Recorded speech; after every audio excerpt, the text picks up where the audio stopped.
I'm going to talk about adaptive protection and what it means for security testing.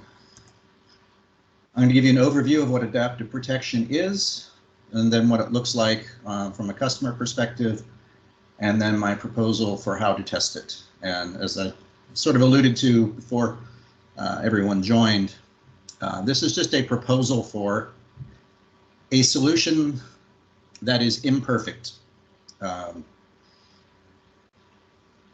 Technically, for a general security type test as have been conducted before, there is no solution, because there is no configuration that can be tested and then would be directly applicable to any other customer or any customer. So I'm going to explain a little bit about that. Okay, you guys all know, I don't need to tell you this, but I will anyway.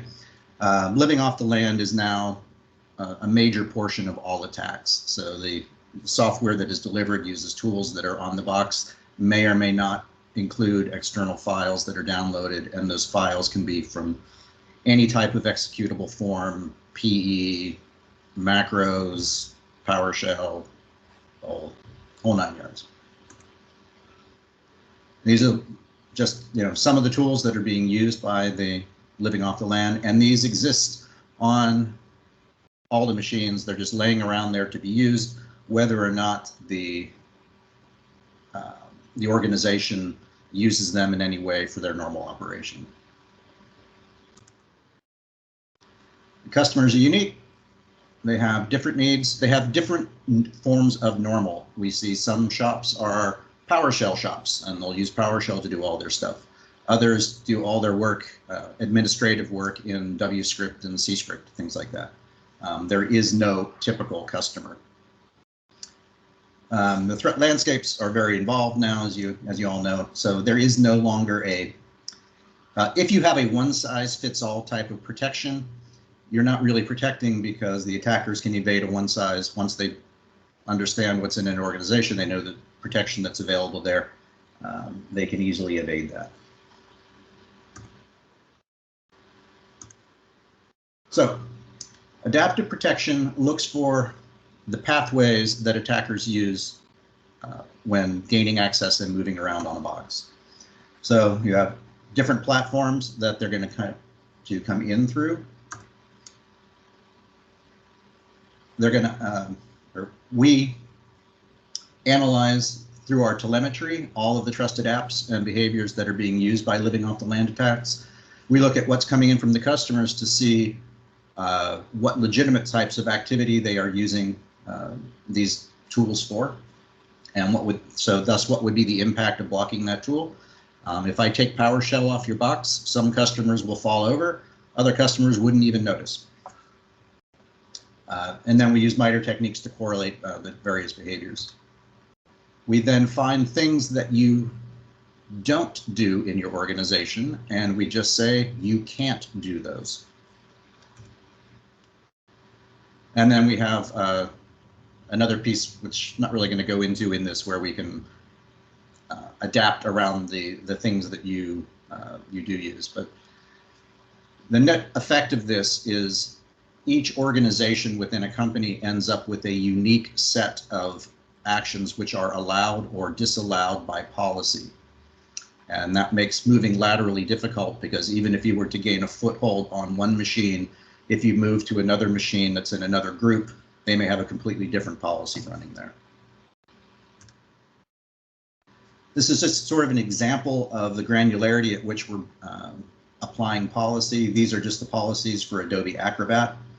We went very, very granular in what we're doing, because if we can block one thing in the attack chain, then we can disrupt the entire attack chain. And if you don't use all of this kind of functionality, then there's no reason to allow it to be done. Okay, what does this look like when we deploy it? Across our customer base, we've seen certain things. Between 66 and 75% of our rules never trigger on a machine in the organization. That means we could block 66 to 75% of the items where we're able to block, and the customer would never know it because they never do that. However, the rules that make up this percentage vary greatly from organization to organization. As I said, some are heavy users of PowerShell, others use different kind of scriptings. The bottom line, everyone does something, but nobody does everything. So this leads to what we call a one-size-fits-one situation. Every enterprise having a unique configuration and actually having, depending on how they have divided up their groups, having multiple unique configurations within their organization. So let me show you some examples. So this is the heat map that we use to display the activity that we've seen from all of our points of monitoring. In the rows there, you have the actor, and in the columns, you have the action, the target. So you can see like Word running C script, Word creating a PE file, Word running CSC. So for this organization, you can see anything that is this, the dark blue is stuff we never saw on any machine in that organization over a 90-day period. If it's light blue, we saw a little bit of it. If it's yellow, we saw more of it. If it's red, we saw a lot of it. For purposes of our discussion, in the way it applies to testing, we are going to focus purely on the dark blue, things that we never saw. So this is company one. It had 197,000 machines. Now you can see how it changes when I go to company two. They have a very different profile. Some things are common, some things are very different. Company three. Now company three is interesting because I have two divisions within inside company three. So this is company three globally. Here's one division within company three, and here's another division in company three. So you can see between these two, they would have a very different set of configurations for what is going to be allowed and not allowed. Okay, how does this apply for testing? Well, when you test a security product, you have to come up with a set, a configuration that you're going to test with. The problem that we present now is there is no default configuration. There's not, it's going to evolve, and it even evolves over time. And the changes in that configuration can greatly impact what happens when you're doing a protection test. So how do we deal with this problem? What are the problems we're facing? Adaptive requires learning what's normal in a given organization. Testing environments are not normal. You set up machines in the configuration and then you test them. So what policies should you enable and how would you arrive at those decisions? If you leave it all off, you say, we're just not going to deal with that adaptive feature. That's not representative. That's not what a customer is going to see, and the results of your test are not going to reflect what a customer would see in their organization. If you turn them all on, that's not correct either, because as you saw by the number of actions that we're blocking, if you turn them all on, your machine is not particularly useful. So we tried an attempt to sort of estimate across the user base, but that doesn't really work either, because what threshold, what constitutes it's across the organization, it really just doesn't work. So what to do? So here's my proposal. You start by running your FP test. Every protection test should have an FP test that goes along with it. You run the FP test with the adaptive security in monitor mode. If there's anything that gets detected during this phase, that is an FP.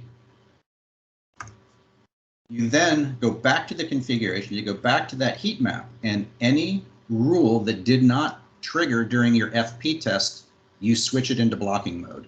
So I'm using the FP test to indicate what is the normal activity of that organization. Optionally, you can run your FP test again to make sure that that didn't create FPs. There should be no additional blockings that come from this. And if you're going to do that, you should do both of these very quickly, because as you know, the products, we send telemetry back, the things change just because, now we've seen something. So if you want to do that, those two steps together as quickly as possible to avoid just the normal flux of the product from kicking in.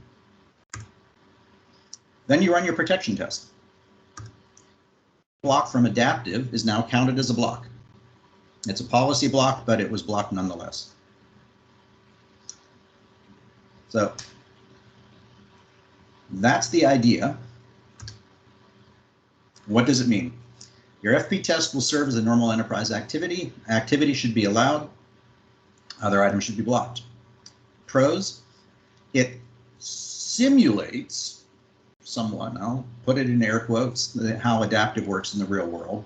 And it allows for the tester to sort of guide the way that the configuration is set, as opposed to us providing a canned set of configuration policy that doesn't really apply. Canned simulations simulate no one in the real world. The cons to this. An FP test could be overly broad or overly narrow, which would result in also an unusual configuration. And I think most importantly with this, it violates the precept that TP and FP testing should be run under the same configuration. It's, as I say, there's no correct solution to this. There's no perfect solution to this. This is the best approximation that I could come up with for something that still allows the tester to have control in what's going on. It allows the value of the feature to be reflected in testing results, and totally open to anyone who can either refine this or come up with a better idea of how something like this could be tested. Bottom line, current security testing presumes a one-size-fits-all configuration. You're going to come up with your standard configuration, you're going to test against it. Adaptive breaks the one-size-fits-all paradigm, and thus it breaks being able to simulate a real-world configuration in the lab. The only way that you could actually do a meaningful third-party test now would be to do it for a specific organization and their naturally configured configuration. So if you took one of those heat maps and you said, okay, I'm going to do that, you could run a test, and that test would be very meaningful for the organization whose heat map you used, but it's not necessarily meaningful to anyone else. It's not real world to disable this feature in test. This is part of our product. It operates naturally. I'm attempting as best I can to compromise with all the limitations.